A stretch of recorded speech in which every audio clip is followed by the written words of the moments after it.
Well, for most of us, coffee is just a way to get out of bed in the morning. But for others, it's a vast world of flavor and variety. Evan Cooper from Sun State Coffee is here to help us taste test coffees and see which one is right for us. Now, Evan, you have a job cut out for you because I don't even drink coffee. So helping to find... I do. I can make up for both. Yeah, I think the three of us will take care of. Awesome. All right, so tell me a little about what your viewers might recommend, or what you recommend we try first if you're not a huge coffee drinker. So if you're not a huge coffee drinker, I'd usually recommend starting off with something a little bit more classic, like a Guatemalan or a Colombian coffee. It's going to give you nice chocolatey, smooth flavor notes, which is going to be the most similar to the Ugandan that I brought, which is this one over here. It's going to be most chocolatey, but I also brought a few other options, being more floral and fruity. But who knew there was so much variety? Yes. Because before you just thought it was decaf and then coffee. Yes. When did the coffee scene kind of blow up? So it seems like quickly. I would say within the last 10 years, it's starting to become more of a thing to actually care more about the flavors of the coffee and not just care about getting caffeine into your body.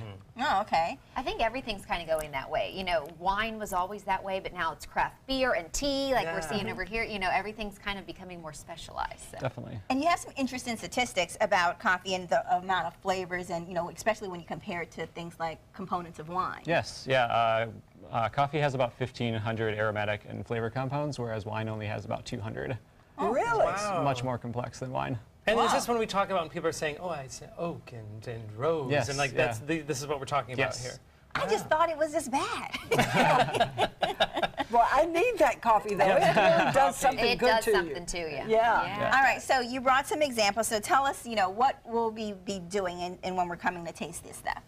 Yeah, so coffee cupping is done in 3 stages. I'm sorry, cupping. Cupping is an interesting term that we used to think was the massaging. The thing for the blood flow or whatever. I think with Haley, we said we're going to cup coffee, or we're going to go cupping today. I just thought when you taste the cup, I just thought it was just the cup. You just drink in the cup, yes. Yeah. Is that not what it means? So coffee cupping is the process by which coffee professionals evaluate a coffee's quality through taste and smell. And it also is how we decide if we're going to buy a coffee or not. They'll put on bar at Perk. Is this similar to if you go on a wine tasting, you don't swallow every wine because you would be drunk. Same thing, if you taste coffee, you'll be on a huge caffeine. Yeah, some people will spit out the samples after they taste the coffees. You don't always have to. It's all just personal preference. Are you an expert like this? Apparently. I try to be, yeah. Wow, I'm impressed. He definitely knows more than me. But one of the things you were saying earlier, that we're supposed to slurp the spoon. We're not supposed to, put our whole mouth, the spoon in our whole mouth, and spit it around with our spit. I've never been allowed to do that in my whole life. Right. So you don't actually touch the spoon. How does it work? You do. You bring the spoon up to your mouth and you slurp to aspirate your entire tongue to bring all the flavor compounds to the back of your mouth. Yeah, so that we don't look foolish first. So we're not real when you sure do it, you about just this. Fill the spoon up, bring it to your mouth closely, and... It's intense. So the louder the noise, the better it means you're doing it right. Oh, really? Which one should we start with? All right, so we have the Kenyan Kirinyaga down here. That's going to have notes of... that one, yes. Okay. That's going to have notes of pineapple, cherry, and ruby red grapefruit. Oh, that sounds good. Oh, wow. Okay, we've got clean spoons. Okay, here we go. I don't think either of you guys did that. Be very careful because you can choke a little. Yes. Which one is Are it? you okay? Yeah, I know CPR. All right. Okay, you guys, So I'm going to try this. You guys know. Those are very quiet slurps all day. Oh, you're good, Bobad. I didn't want to touch Joe. the spoon. Just watching. Oh, so you're not supposed to. Well, we're supposed to wash our spoon off now, right? Yes. Okay. No, Bo Beth is not a fan of I'm not sharing doing that part. washing. So that's my spoon last with me. taste. Okay. All right, what's our next one?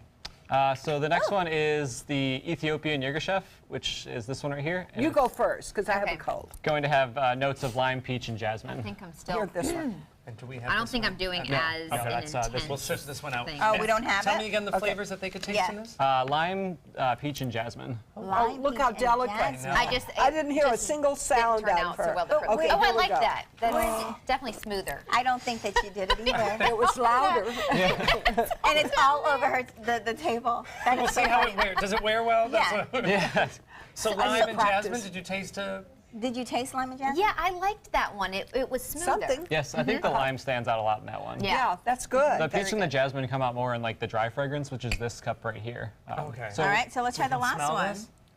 Who's got the last What one? is it? That's just this one right here. Oh, are we Oh, supposed you to just eat smell? it? No, you just smell That's it. just Oh, smell it. Here, you smell first. I smell. Oh, And you've what got does one? this one smell like? That one is stone fruit, It's- cocoa, and a sweet smell. nice. Not what you would normally I definitely- smell That of doesn't coffee. smell like coffee. Cocoa Oh, does yeah, there not it comes. smell like coffee. There comes the coffee smell after You're that. right. If you really. Evan, I have a question for you. Cold brew coffee. I'm an iced coffee drinker. I like that to be after my first normal cup. Yeah.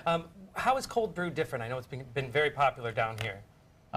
So depending on how you brew it, there's full steep ones where the grounds sit in the water for 12 to 24 hours, and there's also slow drip, which is where the water is dripping constantly over the grounds and dripping out of the bottom.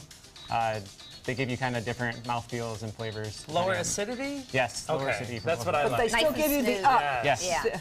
Oh, I like that part. All That's right. what I'm going for in my keep coffee. All right. Slurping. Well, we'll keep slurping, but you Okay. can actually be sure to check them out by going to Sun State Coffee on Facebook or Instagram, or you can catch them by trying out some of their delicious brews at Kirk Coffee Bar on Hillview. Next, a professional WWE wrestler is in our studio, and he might want to watch out because Linda is, I hear she got some moves. And I've had my coffee. We're ready. All right, we'll be back.